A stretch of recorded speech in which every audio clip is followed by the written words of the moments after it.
Escuela Normal de Estudios Superiores del Magisterio Potosino, plantel 03. Licenciatura en Enseñanza y Aprendizaje en Telesecundaria, materia Conciencia Histórica. Mi nombre es Miroslava y el nombre de mi compañera es Carla. Comenzaremos esta charla mencionando el problema principal al que nos enfrentamos como docentes normalistas, que es el cómo sembrar a los alumnos motivación e interés por la materia, aplicando los contenidos de una manera dinámica, sin saturarlos de información y enfatizando que la materia no solo trata de memorización de contenidos, sino de reflexión, teniendo en cuenta las necesidades educativas específicas de cada grupo de forma individual. Hay que prever las actividades que se pueden presentar, como el desinterés de los alumnos, el rezago educativo, la falta de empatía de sus profesores pasados o la monotonía a la que pudieron enfrentarse en primaria. Como docentes, es de suma importancia estar en constante formación y actualización respecto a los planes y programas de estudio propuestos por el gobierno o la SEP, para aprender cómo desarrollar de mejor manera las competencias y habilidades de nuestros alumnos. Nuestro reto principal es lidiar con la poca habilidad de solución a problemas cotidianos, proponiendo el cambio de pensamiento en función del conocimiento obtenido del pasado para responder de manera poco común o innovadora a las cuestionantes actuales que se puedan presentar en el aula, en la vida cotidiana o incluso en el futuro profesional. Considerando la intervención en la cultura del cambio histórico de los jóvenes, dejando de dar contenido vacío y volviéndolo contenido funcional y con significado, proponiendo la empatía como forma de apertura a nuevas culturas y contenidos, modificando así su experiencia en la materia y haciéndola mucho más significativa. En esta unidad, el propósito era que el futuro docente de telesecundaria abordara los contenidos que le permitieran diseñar situaciones didácticas innovadoras para favorecer el aprendizaje y la enseñanza de la historia con la población adolescente, considerando una metodología específica, los recursos didácticos y nuestros instrumentos de evaluación. En nuestra experiencia, no nos ha tocado vivir específicamente el método de la microenseñanza como técnicas para motivar el enseñar y el aprender, pero esperemos que se mejore la práctica educativa desarrollando las nuevas competencias didácticas, en la que los alumnos vean cómo resolver situaciones que puedan vivir en su vida cotidiana como normalistas. Esperamos dominar los contenidos que vamos a impartir en nuestros alumnos de la comunidad para evaluar de manera correcta y profesional los procesos de enseñanza y aprendizaje. Estamos conscientes de que los modelos educativos y su evolución a lo largo de los años, progresando la manera de enseñanza y fomentando nuevos aspectos de evaluación para un aprendizaje significativo. En un futuro, queremos revalorar las formas de enseñanza que se nos han impuesto y buscar actualizaciones constantes de nuestra formación docente para resolver correctamente las necesidades de nuestro grupo a cargo. Buscando nuevas formas de implementar los temas, desarrollando nuevas habilidades en nuestros educandos y no encerrándonos en lo tradicional. Entre los principios en que se sustenta el modelo de cognición situada, vinculado en el enfoque sociocultural vygotskiano, vemos que el conocimiento es situado, es decir, forma parte y es producto de la actividad, el contexto y la cultura. Se destaca la importancia de la mediación, la construcción conjunta de significados y los mecanismos de ayuda ajustada. Se ejemplifican algunos enfoques instruccionales que varían en su relevancia cultural y en el tipo de actividad social que propician. Se presenta un conjunto de estrategias para el aprendizaje significativo basado en la enseñanza situada y experiencias, y se concluye con términos de potencialidad para promover el facultamiento. Refiriéndonos a las estrategias para el aprendizaje significativo, el aprendizaje centrado en la solución de problemas, el método de proyectos y el aprendizaje en el servicio. Con esto, enfatizo la importancia de involucrar a los alumnos en asuntos relevantes de la vida cotidiana de la comunidad. El aprendizaje es un proceso de enculturación en donde los aprendizajes los pueden llevar en su vida cotidiana. Es muy importante siempre reconocer que todos los aprendizajes que obtengan los alumnos les tienen que servir en su vida cotidiana. El aprendizaje debe de implicar entendimiento y todas las características culturales, tradicionales y las costumbres que van a influenciar en la forma en que el alumno va a aprender. Las características sociales y la forma de vida en el que se desarrolla va a influenciar en su forma de aprendizaje. De ahí es la importancia de que el docente genere situaciones didácticas y estrategias metodológicas que sean enfocadas en la realidad del alumno. Nuestra reflexión final es que para poder implementar una intervención didáctica para la enseñanza de historia, podríamos integrar estrategias que puedan hacer que el alumno tome interés en el tema. Tomamos como ejemplo la Revolución Mexicana.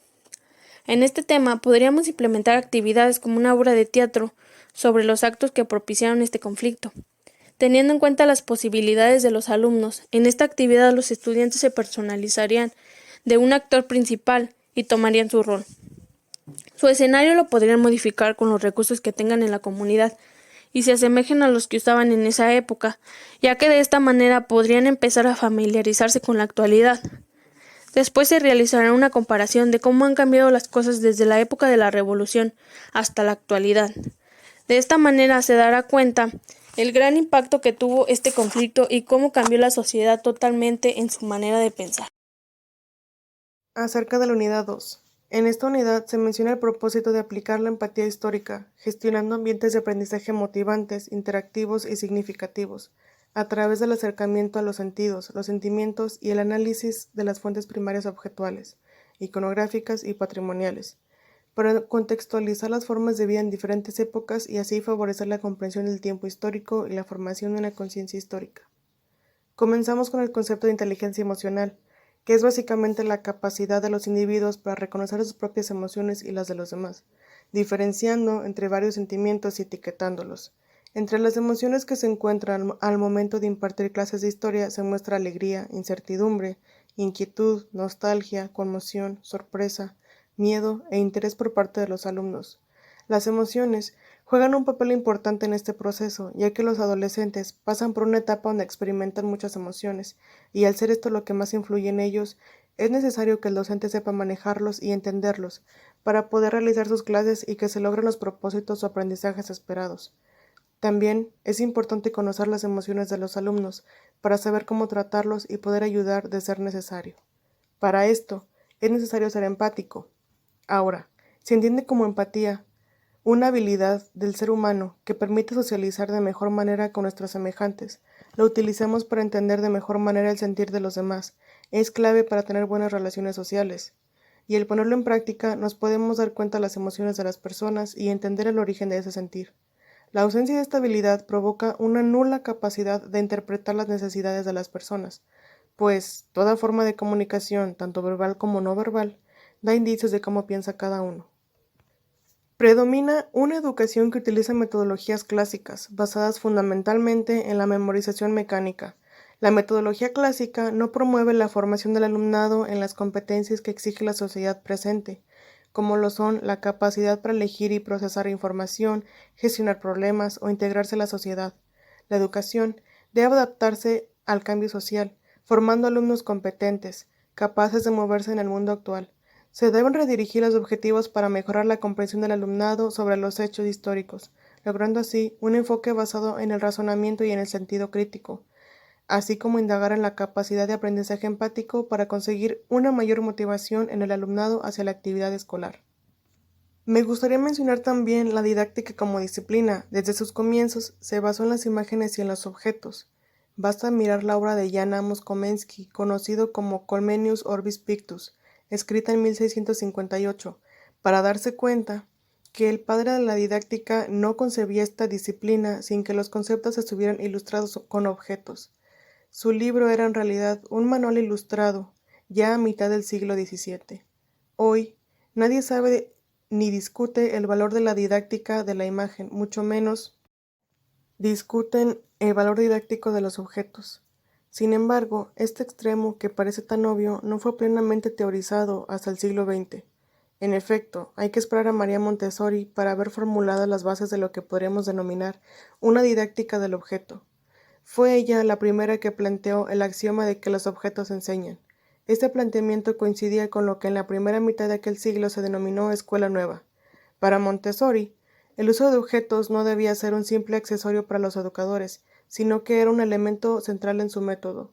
Lo principal, dice Montessori, son los objetos y no la enseñanza de la maestra. Al ser el niño quien los usa, pasa a ser él la entidad activa. Los materiales para esta pedagoga literalmente reemplazan a la maestra. Sí, el método Montessori es una de las bases teóricas de la didáctica del objeto. El denominado método de Crowley es otra base que nos aporta la didáctica clásica. Este psicólogo y médico belga desarrolló su método teniendo en cuenta lo que él llamaba centros de interés. Es decir, concebía el aprendizaje como un proceso global en el cual el niño opera siempre con una mente sintética y no analítica, o sea, percibe un todo completo y no por partes o fragmentos de la realidad. Así, si a un niño se le presenta un perro, primero percibirá al animal como un todo y luego se fijará en sus partes. Esto es lo que se denomina el principio de la globalidad. El segundo principio es el del interés. Se estipula que el interés del niño por las cosas está relacionado con sus necesidades. Si planteamos una lista de necesidades, obtendremos sus puntos de interés. De ahí que de Crowley estructure su método basándose en los centros de interés. Hablando un poco sobre nuestra UCA, nuestras investigaciones arrojaron que durante la Revolución Mexicana la gente asistía a bodas y bautizos, vivía en pulque y pasaban hambre. Con motivo del centenario de la Revolución Mexicana, una exposición muestra en México el lado más humano de los insurgentes y la sociedad de hace un poco más de un siglo. Entre las fotografías se intuye el lado humano de personajes acostumbrados a ser retratados entre solemnidad y pompa, como el presidente Venustiano Carranza, que en una imagen aparece en un bautizo y que también fue fotografiado llevando a su hija al altar. No es el Carranza que vemos dirigiendo un ejército o peleándose con Villa, se ve la persona dentro del personaje, explica Vania Casasola, una de las herederas de la familia de fotógrafos y responsable de la muestra. El papel de las mujeres era de soldaderas y revolucionarias. No solamente estas mujeres trabajaban en sus hogares como madres y esposas, sino que tomaban las armas e iban a la revolución a pelear, a luchar por sus ideales y por una mejor vida política. En el estallido de la Guerra de Independencia, algunas mujeres salieron de sus labores tradicionales y algunas otras dieron a sus populares costumbres un significado político. Ahora adentrémonos un poco a los temas vistos en el semestre de Conciencia Histórica. Entendemos como propósito el reconocer las principales funciones de la historia en la actualidad, así como los enfoques didácticos y los contenidos históricos del programa de estudio vigentes en la telesecundaria. A través del análisis del currículo, planes y programas de estudio y de los documentos técnico-pedagógicos vigentes, para comprender su importancia y valor formativo como asignatura escolar y como disciplina de interés social, que permite un acercamiento lúdico y cultural hacia la construcción de la conciencia histórica y ciudadana. Observamos que para el historiador Bloch elige no compartir la opinión de la palabra historia como un término viejo, sino como el origen de todos los términos verdaderamente vivos. Se nos menciona que el hecho histórico depende de su posición particular frente al problema de la expresión. Los hechos humanos son esencialmente fenómenos muy delicados y muchos de ellos escapan a la medida matemática. Por tanto, para entenderlos bien, se necesita una gran finura del lenguaje y un color adecuado del tono verbal. La materia de historia no estudia el pasado, sino que el pasado es el que hace la historia.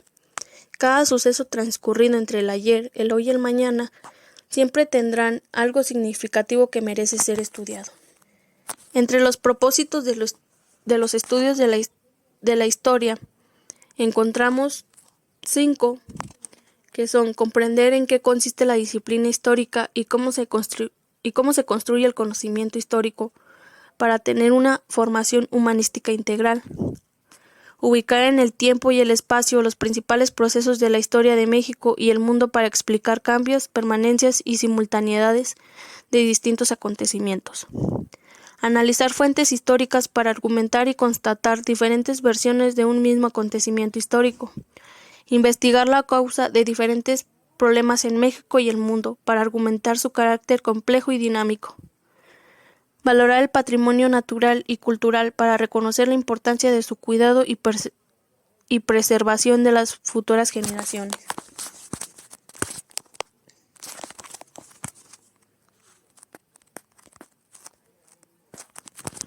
No queremos dejar pasar por alto los principios básicos de la didáctica para la enseñanza del aprendizaje de la historia. Como disciplina escolar, es necesario que sea significativo.